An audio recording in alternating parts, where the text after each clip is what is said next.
You're listening to the 10-Minute Bible Hour podcast, where we do fast, fun, free daily deep dives into books of the Bible. And right now, we're going through Esther. Hey, my friends, it's Matt. This is the 10-Minute Bible Hour podcast. Wait, this is a Monday episode. Camilla just said that. Good job, Camilla. Thank you. Isn't her voice lovely? She makes episodes of the podcast where we're going to talk about edicts that include killing and destroying and annihilating your enemies and even the women and children. She makes that feel a little less traumatic. I am grateful to her. I think she brightens this whole thing up quite a bit. Hey, I'm picking up right where we left off in our last conversation from last time around about this edict and the terribly, unavoidably violent implications of what has been set in motion with Haman's edict first and Mordecai and Esther's edict in response in Esther chapter 8. We see that this situation, it means business. This is going to be ugly. And it's interesting the way it actually all plays out, that we don't really get a look at how it was ugly. And maybe that's why we don't immediately appreciate the horror of violence in the ancient world, because here in the book of Esther, we don't really have it spelled out for us what the actual fight looks like when we finally get to that point. When you go and look at Herodotus, he doesn't give us a bunch of details about the military tactics and how it all worked back in this time. You just get the impression from the weapons and the warfare and the numbers that get thrown out that it really was a gruesome time in the history of the world. You're seeing the beginning flashes of civilization and even some sort of Pax Persiana here, where the idea is to establish peace empire-wide. But right beneath that golden veneer, that artistic veneer of civilization and artistry and sophistication, is still this whole slew of ancient rivalries and tribal blood feuds.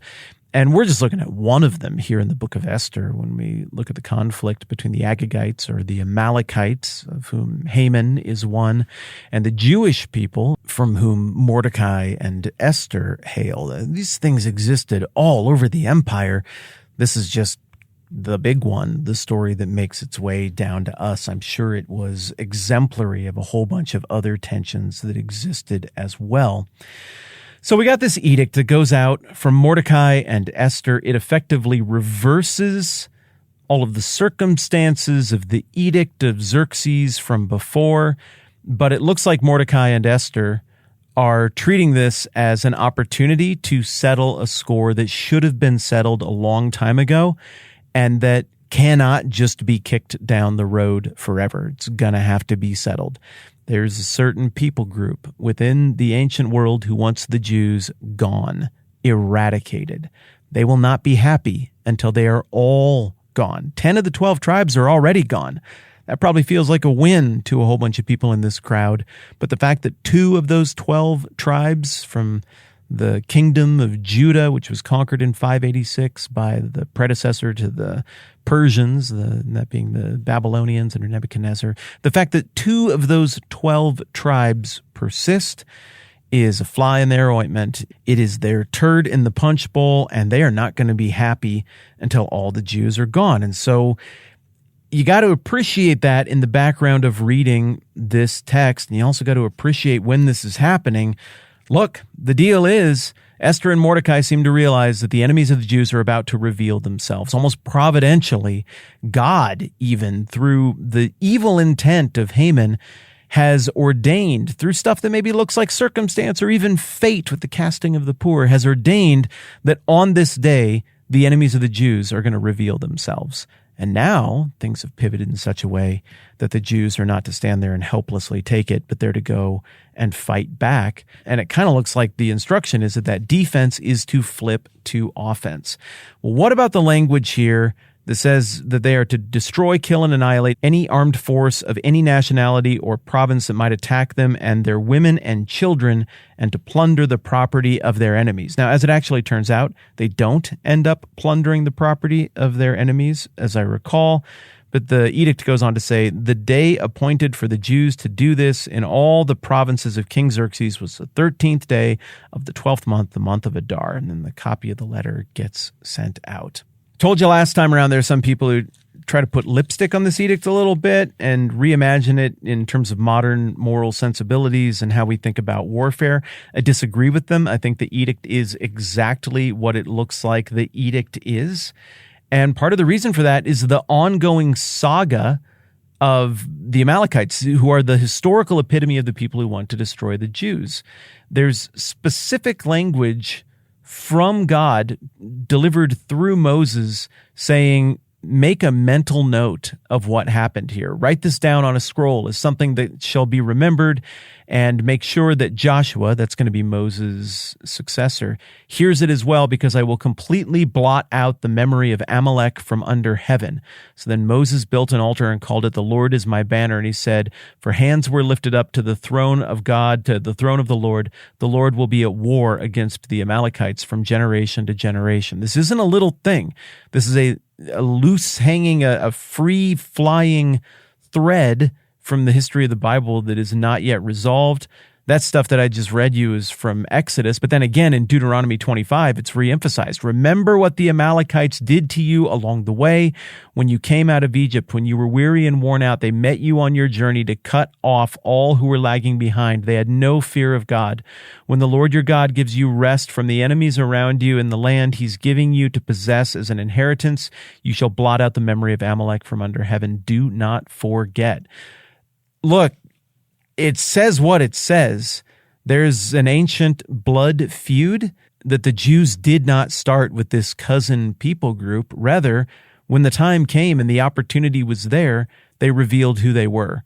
And that is people who want to see them dead, gone, and entirely eliminated from existence. And as you and I have discussed repeatedly, years and years later, the prophet Samuel, this would be 400-ish years after the stuff I was just reading you from Exodus and Deuteronomy, the prophet Samuel reminds Saul of exactly what those decrees were. I will punish the Amalekites for what they did to Israel when they waylaid them as they came up from Egypt. Now go attack the Amalekites and totally destroy everything that belongs to them. Don't spare them. Put to death men, women, and children and infants, cattle and sheep, camels and donkeys. That's 1 Samuel 15. Saul then doesn't do that. He defeats them, but strategically he wants to keep them around, probably apart from the command of God. If I were a king, that's the decision I would make as well, just because of, I think, totally understandable moral squeamishness.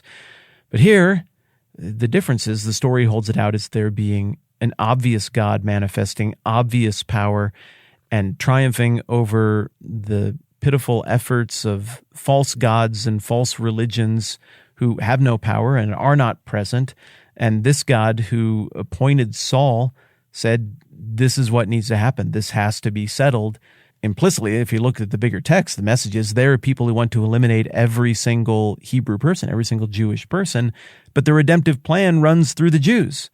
So every time somebody tries to mess throughout the Old Testament with the Jewish people, or end the line of Judah or the descendants of Abraham, something big happens. And sometimes it's obviously and overtly miraculously God, like the crossing of the Red Sea, for example. Kind of hard to argue with that one if you were there and you actually saw that happen. I think you'd attribute that to a supernatural force pretty clearly. That's what it must be. The timing, the event, the physics of it all speak for themselves. I mean, that was clearly God. But other times it's a lot more obscure. I mean, the Esther story, the one we're looking at, there's no smoking gun here. God isn't even mentioned. So sometimes it's overt, other times it's subtle. But along the way, anytime anything messes with God's chosen people and the preservation of this lineage through which redemption for all of humankind is going to come, it looks like God just simply isn't allowing that to happen. And the idea of there being this age-old blood rival who are dedicated to the elimination of God's chosen people and thus effectively the most opposed people to God's redemptive plan, That's where we get a lot of these, understandably to modern eyes, troubling passages that we encounter about stuff like this. The Bible is very much holding it out as though the Amalekites are a legitimate threat to completely eliminate the Jewish people. And when we look at the tone and the assumptions behind the text of this ancient document, there is no apologizing for it. Are you catching that? There's nothing here in Esther chapter 8 that would cause the reader to be like, oh no. And that was a very sad day for the Jews and for Xerxes and for everyone alike, because these were such dark tidings. No, in ancient thought, this is a total reversal, and it's a flip from a complete defeat to a complete victory. And tonally, the way I'm going to read this text out loud to you is different than the tone that somebody, even today, who is Jewish would take in reading this text. And it would be entirely different than the tone of how somebody would read this in the ancient world. And you're going to see that as we get to the end of chapter 8, because the last 3 or 4 verses are all celebratory and jubilant, and everyone is thrilled. It's like the ticker tape parade after we won World War II in Times Square. Everybody's unified and cheering, and Hitler got what was coming to him. Go not Hitler, go not Nazis. We won. It's great. That is the tone that we're intended to feel as we read Esther chapter 8.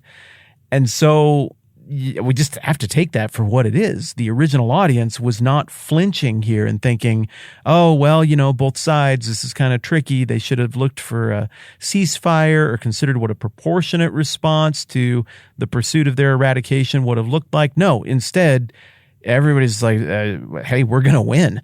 We're going to win. We're not going to be eradicated. We're not going to get genocided. We're going to defeat our enemies. And in this moment of opportunity, we're going to defeat our enemies who will never rest until we're gone once and for all forever. And the mood is celebratory. Now, look, I'm not going to tell you what to do with that, because I can say that, but the reality is I was born when I was born, and I do have the moral sensibilities that I have. And as much as I've been around the Bible, I do struggle in certain points to jump back in there and really immerse myself in the feel of the moment and the mentality of the original audience. And that's okay. The Bible can handle that. It's done just fine through the centuries as people have thought about things in different ways.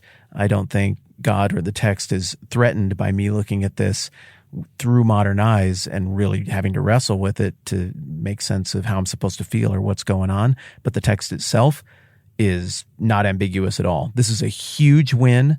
This is, even though he's unnamed, clearly by the providence of God. The tables have turned. Let there be celebration. Even though the day of reckoning hasn't happened yet, the outcome is a foregone conclusion. Even Haman's wife at the end of chapter 6 could see that the outcome was now a foregone conclusion. I'm just going to let you stew on that and wrestle with it while I do the exact same thing. And then we're going to look at the jubilation that occurs at the end of the chapter. And we're going to see a really interesting response from a certain group of people who originally were thinking they'd probably be a part of eradicating all the Jews, but decide to play it a little different way instead. Thanks for letting me just game this out and grapple with it with you in real time here these last couple of days. I appreciate you. I'm Matt. This is the 10-Minute Bible Hour podcast. Let's do this again soon.